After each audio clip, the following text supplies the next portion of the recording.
Et voilà, les fêtes de fin d'année approchent et avec elles, les cadeaux qu'on se fait au coin du feu. Mais seulement voilà, quand on en arrive à parler de cadeaux dans le thème de l'espace et de l'astronomie, il y a aussi énormément de pièges et d'arnaques qu'il faut connaître et éviter. Dans cette vidéo, je vous propose donc de revoir ensemble les pièges à éviter, quelques idées cadeaux sympathiques qui peuvent plaire à tout le monde, et l'un dans l'autre, un petit peu savoir naviguer dans les choix qu'il y a à faire. Mais avant de commencer, je tenais à rapidement vous inviter à vous abonner si vous ne l'êtes pas encore, ainsi qu'à liker, commenter et partager cette vidéo.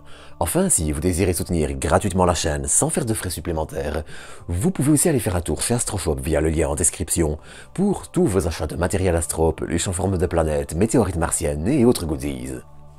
Maintenant, sachez aussi que si AstroShop a ses avantages, un bon catalogue et un bon service client, vous ne trouverez pas nécessairement votre bonheur que chez eux. La Clé des Étoiles, Pierrot Astro, Petit Unterlinden, la Maison de l'Astronomie, autant d'autres très bons sites chez qui vous trouverez aussi facilement votre bonheur. Autant de sites chez qui vous pourrez acheter les yeux fermés, et vous allez le voir, c'est plutôt important.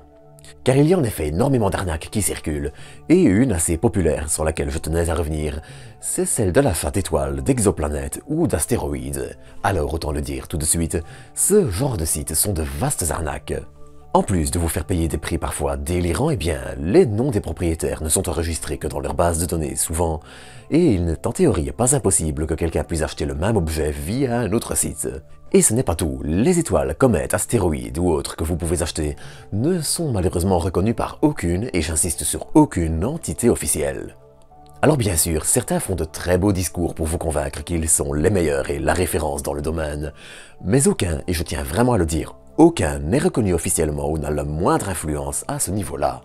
En général, les objets sont nommés par l'Union astronomique internationale, et même s'il existe quelques exceptions, eh bien, c'est à peu près tout. Bon alors bien sûr, il existe des astéroïdes qui sont nommés d'après des célébrités ou autres, mais en général, ce sont les découvreurs ou des gens qui font de gros travaux sur un objet qui permettent justement d'arriver à ces noms. Par exemple, si vous faites des recherches sur une exoplanète et que vous lui donnez un surnom, eh bien, il se peut que ce surnom soit adopté par une partie de la communauté scientifique et qu'au final, il soit appliqué. Mais encore une fois, payer pour posséder une planète, une étoile ou n'importe quoi, eh bien, c'est tout simplement du vent. Alors bien sûr, si on vous l'offre ou que vous l'avez déjà offert, il y a aussi la beauté symbolique du geste et... eh bien, ça a sa valeur. Mais le fait est que malheureusement, l'étoile que vous regarderez s'appellera toujours HD 106 582 et quelque chose du genre, et que malheureusement, eh bien, au-delà de la valeur symbolique et sentimentale qu'on peut donner à ce genre de cadeau, ça reste malheureusement une arnaque. Et une autre arnaque qu'on croise un peu trop pendant la période des fêtes, ce sont les télescopes que l'on peut acheter un peu partout. Méfiez-vous, mais alors méfiez-vous, des télescopes achetés dans des magasins de jouets, grande surface et choses du genre. À part quelques magasins parfois un peu plus consciencieux qui vendent des télescopes comme ceux d'Omégon ou de Bresser qui sont éventuellement bons pour des enfants, eh bien, la plupart ne sont malheureusement que d'une très mauvaise qualité. Entre de fausses promesses sur les boîtes et une qualité optique parfois décevante, eh bien, malheureusement, vous n'en aurez pas toujours pour votre argent. Ce sont en effet des instruments qui sont loin d'être idéaux pour débuter en astronomie, et qui en décevront hélas plus d'un. Surtout qu'avec des prix allant entre 50 et 150 €, eh bien, en faisant un tour chez AstroShop, ou même ailleurs, vous trouverez facilement des objets qui seront d'une meilleure qualité et avec lesquels vous aurez une meilleure expérience. Alors on reste dans le marché de l'entrée de gamme qui vise vraiment les débutants ou les enfants, mais malgré tout, eh bien, l'expérience sera déjà un peu meilleure. Une monture plus solide, une qualité optique un peu moins décevante, c'est ce genre de choses qui, malgré tout, ont leur importance quand on débute en astronomie. Des petits télescopes de table de type Dobson, aux lunettes astronomiques de Skywatcher, Bresser, Omégon et encore d'autres, eh bien, vous pouvez trouver facilement quelque chose qui sera à un prix convenable et avec lequel l'expérience sera déjà un peu meilleure aussi. Et d'ailleurs, dans ces gammes de prix, vous pouvez même trouver un petit télescope dédié à l'observation du Soleil. Mais, je parle de télescope solaire, mais il y a une chose à savoir avec ce genre d'instrument. Alors il est polyvalent, et sans son filtre, il sera agréable pour regarder la Lune, des objets comme la nébuleuse d'Orion, la galaxie d'Andromède ou l'amas des Pléiades. Mais seulement voilà, comme je le disais, il a un filtre détachable, et c'est très bien, mais malheureusement l'astronomie solaire est aussi très dangereuse. Regarder le soleil sans le filtre, c'est la quasi-garantie de se brûler, de se carboniser au sens strict du terme les yeux, et ça c'est quelque chose que vous n'avez pas envie de faire. Au mieux, vous serez à moitié aveugle, et au pire, vous le serez complètement. Dès lors, eh bien, même si c'est un instrument qui peut faire un très chouette cadeau, ce n'est pas un cadeau qu'il faut offrir à un enfant, à un débutant ou quelqu'un qui ne s'y connaît tout simplement pas. L'astronomie solaire est quelque chose de très bien, mais c'est aussi quelque chose qu'il ne faut pas nécessairement mettre dans les mains de tout le monde à n'importe quel âge. Alors je ne dis pas qu'il ne faut pas l'offrir non plus pour Noël, loin de là, ça peut être un merveilleux instrument. Mais malgré tout, assurez-vous que la personne à laquelle vous l'offrez sera bien entourée ou sera capable d'agir prudemment comme il le faut. Surtout qu'il faut aussi savoir que lorsqu'on met un filtre solaire sur un instrument, il se met au début du tube, à l'entrée, et pas au niveau de l'oculaire où on met l'œil. En fait, c'est tout simple, mais à ce niveau-là, la lumière est déjà focalisée, chauffe déjà, et malheureusement le filtre risque tout simplement de ne pas suffire. En fait, il ne risque pas et il ne suffira pas, mais bref.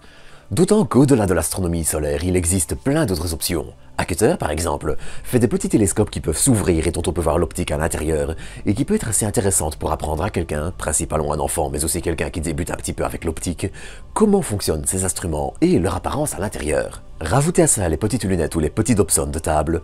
Faites attention à prendre un petit de table parce que les plus gros Dobson peuvent être littéralement aussi grands que moi. Et vous avez une vaste liste de cadeaux. Mais attention, il y a encore un petit mais. Vous ne verrez jamais, au grand jamais, des objets comme ça dans votre oculaire. Ce sont des photos qui sont travaillées longuement, qui sont optimisées, et malheureusement, l'œil humain voit un peu plus quelque chose comme ça. Alors, ça a déjà son intérêt, mais c'est aussi un intérêt qu'il faut nuancer, et il ne faut pas se faire de trop grands espoirs.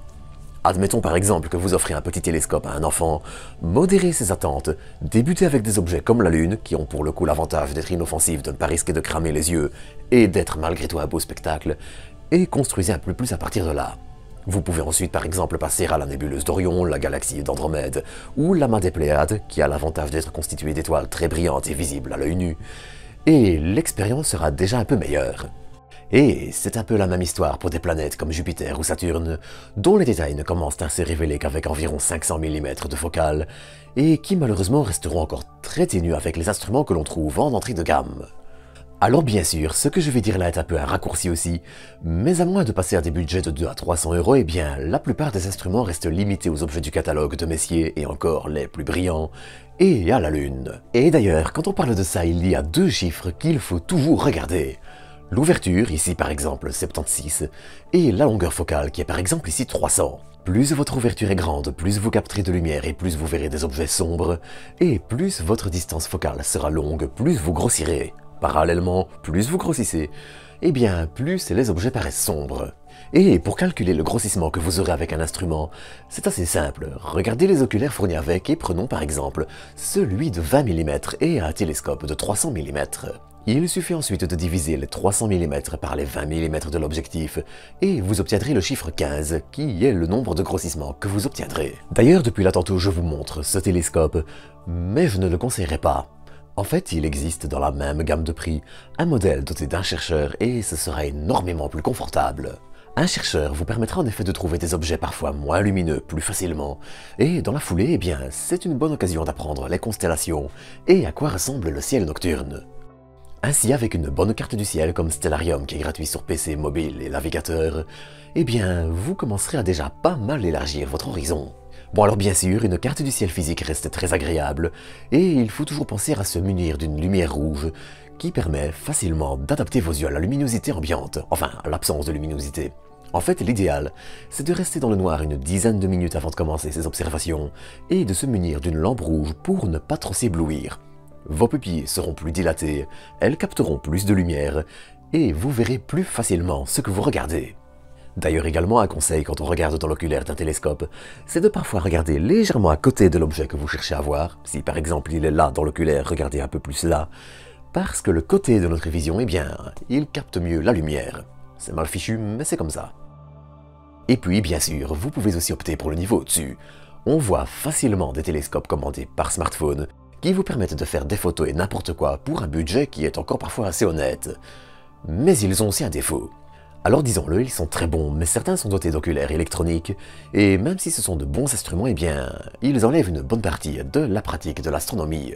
Puisqu'ils trouvent les objets que vous voulez voir tout seul, et qu'il fait un peu le boulot tout seul aussi, eh bien, vous n'apprenez pas les constellations, et malheureusement, souvent, vous voyez ce que vous observez derrière un écran. Alors c'est un choix respectable, encore une fois, et les instruments sont bons, mais malheureusement, c'est aussi un choix qui enlève une bonne partie de la pratique de l'astronomie, et de la joie de regarder le ciel.